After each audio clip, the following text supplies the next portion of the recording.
Untuk mengurai kepadatan arus mudik, pemerintah sedang mempertimbangkan penerapan sistem kerja dari mana saja atau work from anywhere bagi pekerja menjelang Hari Raya Nyepi dan Idul Fitri 2025. Kebijakan ini diusulkan Menteri Perhubungan Budi Purwogandi dalam rapat kerja bersama Komisi 5 Dewan Perwakilan Rakyat di Jakarta pada Kamis 23 Januari 2025.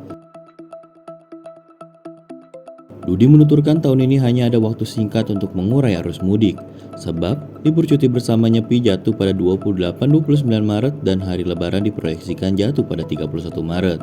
Karena itu, Budi mengusulkan para pekerja bekerja di luar kantor pada 24 hingga 27 Maret agar arus mudik tidak hanya terfokus pada 3 hari libur menjelang Lebaran. Dengan kebijakan ini, ia berharap kepadatan arus mudik bisa berkurang, khususnya di titik-titik kritis seperti pelabuhan penyeberangan Ketapang Gilimanuk dan Bandara Ngurah Rai yang rencananya ditutup sementara selama Hari Raya Nyepi. Adapun Korps Lalu Lintas Kepolisian memprediksi arus mudik 2025 meningkat dibanding tahun lalu dengan jumlah pemudik mencapai 136,7 juta. Puncak arus mudik diperkirakan terjadi pada H-3 atau 28 Maret, sedangkan puncak arus balik akan berlangsung pada H+5 atau 6 April. Selain itu, sistem WFE bertujuan menciptakan kelancaran mobilitas masyarakat saat libur Lebaran tanpa terganggu oleh kemacetan parah. Menurut dia, teknologi saat ini memungkinkan WFE bisa diterapkan di sejumlah sektor seperti birokrasi dan pendidikan. Kementerian Perhubungan akan berkoordinasi dengan berbagai kementerian dan lembaga terkait sebelum menyampaikan usulan ini secara resmi kepada Presiden Prabowo. Menteri Ketenagakerjaan Yasir Lee menyambut positif usulan penerapan WFE menjelang Hari Raya. Namun, sebelum kebijakan ini diterapkan, ia menyatakan akan bermusyawarah dengan organisasi pengusaha, serikat pekerja, dan unsur pemerintah lain. Usulan penerapan WFE sebelum Nyepi dan Lebaran mendapat beragam respon dari kalangan pekerja. Presiden Asosiasi Serikat Pekerja Indonesia Mira Sumirat menilai sistem kerja di mana saja akan menguntungkan karyawan, salah satunya efisiensi waktu untuk transportasi. Namun Mira menekankan ada sejumlah hal yang harus diperhatikan sebelum sistem WFE diterapkan, terutama soal kepastian bahwa tidak ada pengurangan hak-hak pekerja seperti upah. Selain itu, jam kerja harus tetap sesuai dengan peraturan perundang-undangan, yaitu 8 jam per hari. Jika ada pekerjaan di luar jam kerja, wajib dihitung sebagai lembur. Selain itu, menurut Mira, perusahaan harus menyiapkan fasilitas kerja seperti laptop atau komputer pribadi untuk pekerja saat WFE. Jika semua hal itu dipenuhi, WFE tidak akan menjadi masalah bagi pekerja atau buruh. Ketua Umum Asosiasi Pengusaha Indonesia atau APindo Sinta Kamdani memandang kebijakan WFE saat libur Lebaran dan Hari Raya Nyepi perlu dikaji lebih dalam. Sinta berujar, APindo memahami intensi pemerintah mengurangi kepadatan lalu lintas dan meningkatkan efisiensi mobilitas masyarakat pada hari besar keagamaan. Namun menurut dia, implementasi kebijakan ini tidak dapat disamaratakan di semua sektor usaha, mengingat karakteristik setiap sektor sangat beragam.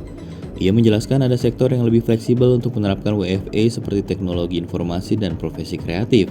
Namun sektor seperti manufaktur, retail, logistik, dan pariwisata tetap membutuhkan kehadiran karyawan di lokasi kerja untuk menjaga kelancaran operasi. Selain itu, Sinta menekankan bahwa penerapan WFE pada periode tertentu seperti menjelang hari besar keagamaan harus memperhitungkan kebutuhan untuk memenuhi lonjakan permintaan dan konsumsi masyarakat. Jika kebijakan WFE diterapkan tanpa perencanaan dan perhitungan matang, ia memperkirakan ada risiko gangguan pada rantai pasok yang dapat mempengaruhi stabilitas pasokan di pasar. Bahkan Sinta menilai kebijakan seperti WFE seharusnya bersifat opsional. Dengan begitu, keputusan penerapan WFE diserahkan kepada kebijakan internal perusahaan masing-masing agar dapat disesuaikan dengan kebutuhan dan kondisi spesifik setiap sektor usaha. Ketua Institut Studi Transportasi Darmaning Tias berpandangan bahwa kebijakan WFE memang bermanfaat mengurangi pergerakan orang saat mudik atau berlibur sehingga kemacetan bisa berkurang. Namun, jika pekerja memilih lokasi pekerja yang memerlukan pergerakan tambahan dari rumah, manfaat WFE bisa berkurang. Ia menilai kebijakan ini seperti sekedar imbauan kepada masyarakat agar tidak berpergian selama libur Nyepi dan Lebaran supaya tak ada kemacetan. Padahal semestinya pemerintah berusaha mencegah terjadinya kemacetan meskipun pergerakan orang tetap tinggi. Jika berkaca pada negara-negara yang berhasil menerapkan sistem kerja jarak jauh, kemajuan teknologi memang menjadi faktor utama. Global Remote Work Index 2024 mencatat negara-negara Eropa mendapat skor tertinggi dalam indeks pekerja fleksibel, di antaranya Belgia, Belanda, dan Jerman.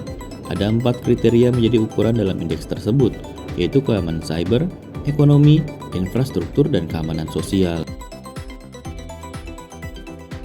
Apabila Indonesia bisa memenuhi 4 faktor tersebut, Ekonom Center of Reform on Economic Indonesia Yusuf Reddy Manilet menilai kebijakan WFE justru dapat berdampak positif bagi perusahaan. Sebab sistem ini memungkinkan perusahaan mengurangi biaya operasional seperti listrik, air, atau konsumsi kantor. Tantangannya, perusahaan perlu menyediakan teknologi yang mendukung, mekanisme evaluasi kinerja, dan pengelolaan keamanan data agar sistem perusahaan tetap aman diakses dari berbagai lokasi dengan aman. Namun Yusuf mengingatkan budaya mudik yang sudah mengakar, membuat lonjakan pergerakan massa tetap sulit dihindari. Karena itu, mengkoordinasikan kebijakan WFE dengan manajemen transportasi dan infrastruktur menjadi kunci untuk memaksimalkan dampaknya dalam mengurangi kepadatan arus mudik.